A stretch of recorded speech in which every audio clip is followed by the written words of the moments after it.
புதுச்சேரியில் சிறுமி படுகொலை செய்யப்பட்டதை கண்டித்து சட்டப்பேரவையை நோக்கி பேரணியாக சென்ற மாணவர் அமைப்பினருக்கும் போலீசாருக்கும் இடையே தள்ளுமுள்ளு ஏற்பட்டதால் பரபரப்பு நிலவியது. கடந்த சில நாட்களுக்கு முன்பு 9 வயது சிறுமி பாலியல் வன்கொடுமைக்கு உள்ளாக்கப்பட்டு படுகொலை செய்யப்பட்டார்.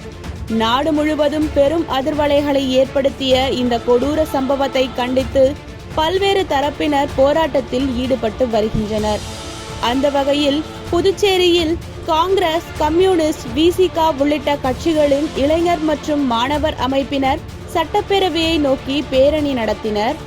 அப்போது போலீசார் அமைத்திருந்த பேரிகார்டுகள் மீது இளைஞர்களும் மாணவர்களும் ஏறி குதித்து சட்டப்பேரவையை நோக்கி முன்னேற முயன்றுள்ளனர். அவர்களை தடுத்து நிறுத்தியதால் போலீசாருக்கும் போராட்டக்காரர்களுக்கும் இடையே தள்ளுமுள்ளு ஏற்பட்டது.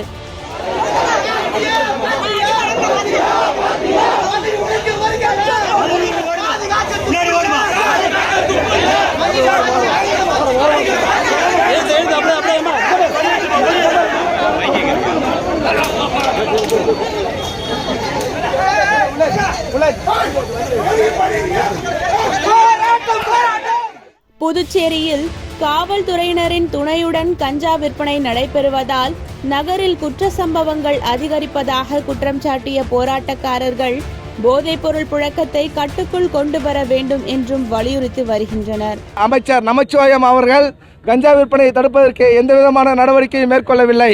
புதுச்சேரி மாநிலத்திலே காவல்துறையின் துணையோடுதான் கஞ்சா விற்பனை புதுச்சேரி முழுவதும் நடைபெறுகிறது என்பதை இந்த போராட்டத்தின் வாயிலாக நாங்கள் தெரிவிக்கின்றோம்.